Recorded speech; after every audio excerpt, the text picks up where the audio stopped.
They call it the Acer Swift X. This is the 2023 model with the i7-13700H and RTX 4050. We're gonna talk about some things that I love, some things that I don't like too much, and then we'll help you make a purchasing decision. Now, first and foremost, one thing I don't really love so much, I haven't done anything yet, and the fans are already spinning. Spinning, and I have just literally logged in. That's kind of annoying. Now, one thing I do really like is the display. This is an OLED display, 2.8K, 394 nits of screen brightness at 100% sRGB, 96% Adobe RGB, and 99% DCI-P3, all at a delta E of 0.65. So fantastic, color accurate, and large color gamut range screen. Now, the battery is a 59 watt-hour battery, and the battery life is good, especially for an i7-13700H.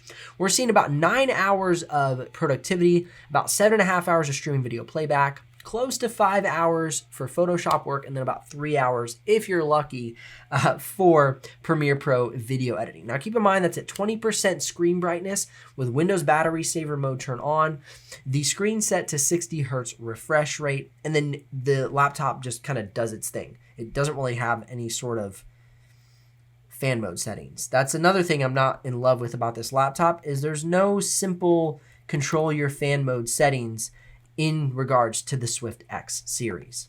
I wish there was some sort of maybe Predator Sense command center that they would install on here, and that would really give us some options to roll with. Now, the keyboard is good. Quiet keyboard, a medium key press, full-size shift key on both sides, arrow keys, and a fingerprint reader under the power button. So very nice. We have a larger trackpad than we've seen in years past, which is really nice. So as far as creators are concerned, you have a good trackpad. Now, it's quiet. It's a nice dampened press. And here's a quick audio sample so you can hear what it sounds like, both the keyboard and trackpad.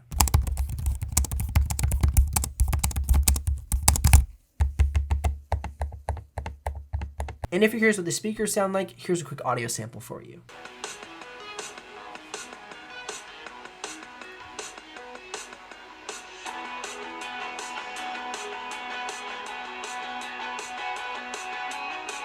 Of course, there is a webcam along the top bezel. Here's a sample of the webcam. This is the webcam on the Acer Swift X, and a little sample of the audio for you as well. Now, the connectivity on this laptop is good. We have two USB Type-Cs, headphone jack, USB Type-A, HDMI, as well as a USB Type-A and a micro SD card reader, and a Kensington lock. As you can see, this is a new chassis design this year. It used to be more of like a clamshell where it would kind of open at one point. Now it has where the hinge kind of comes into the side panel. Very similar to the Predator Triton, which I'm also reviewing right now.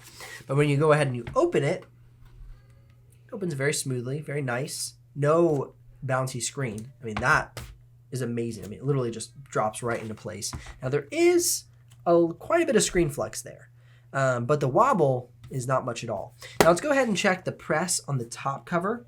There is some press, but not a ton. I've seen more, I've seen worse on other laptops. That is actually really good. It is a little rattly. The aluminum material they've chose to use is a little bit thinner, which I don't mind too much because it creates a nice light laptop. It's pretty thin, but it's very light, which I do enjoy, especially toting that RTX 4050 inside the chassis. Now, the assembly is good. We have some catchy edges here along the back where the hinge rotates right there. That's like two pieces that actually come together, if you can see.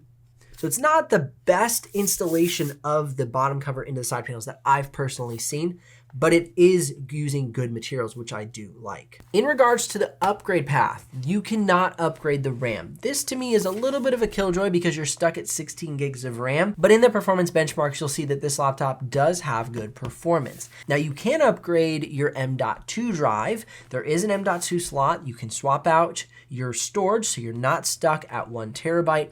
So that was really good to see. Now, one thing I forgot to mention on the inside of the keyboard deck is they've made this little ridge here, if you can see that, but this kind of tilts down so it's not a sharp 90-degree angle where your hands are resting.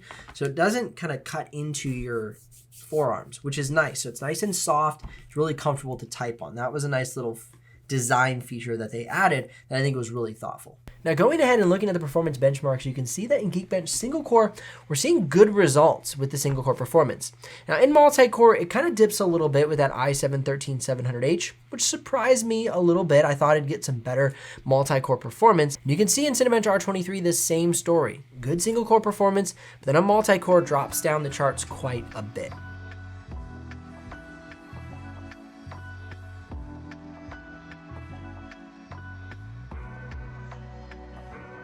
Heading into the real world benchmarks, you can see that the laptop performs in the midst of the other laptops with similar spec outs. Now taking a look at the Photoshop benchmark, you can see we scored 856. For a thin and light laptop, it's a good score.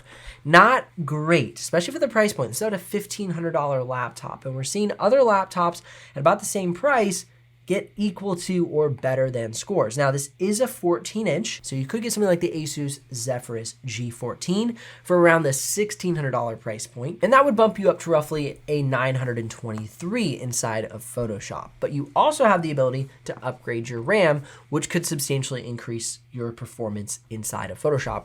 This, however, does not have that upgradable RAM. So just kind of giving you some perspective on maybe other laptops that are available. Now, taking a look at After Effects, another good score, not great. You're in the 700s, so you're definitely safe to be able to run After Effects.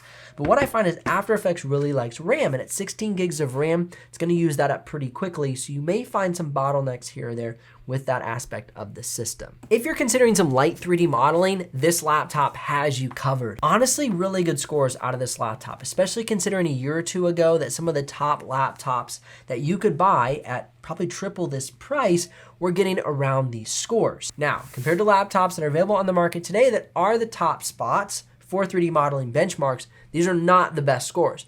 But if you're just doing some light 3D modeling, you'll be fine with this laptop.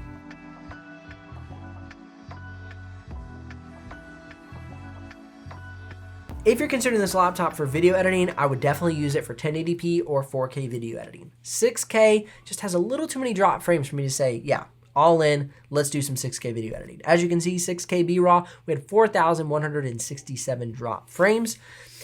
And then for red footage, we had 5,199. Now the export time was decent at 26 minutes and 49 seconds for 6K B-RAW, but I like to see laptops at around the 17 minutes to 15 minutes for that 9-minute clip, where I can confidently recommend the laptop and say, yeah, you're not going to be frustrated, you're not going to have any lagginess, it's going to run smoothly. Now the export time for 4K was great at 2 minutes and 48 seconds. You're not going to have any issues there, and the playback is going to be super smooth. Now looking at DaVinci Resolve, also a great option for 4K, a 5-minute and 17-second export time. Definitely good results there. Now I think punch for punch, this is a great option for somebody looking for an Acer laptop that has good performance inside of Photoshop, After Effects, and has great opportunities for 1080p and 4K video editing. It has a nice large trackpad, a big improvement over models in the past. The screen is color accurate and fairly bright. It's under 400 nits, but it's still bright enough to get the job done. And you have an aluminum build quality all at around the $1,500 price point. So it is a good buy. However, I would say that there are some models out there for around the same price. They're going to get you slightly better performance. But if you're looking for an Acer laptop and this is the model that you've been looking at and you just wanted to make sure it was the right pick for your needs, well, I hope this video has been helpful to you. Links in the description if you are ready to make a purchase. And of course, click or tap the screen here for more videos to help you out. I'll see you in the next one.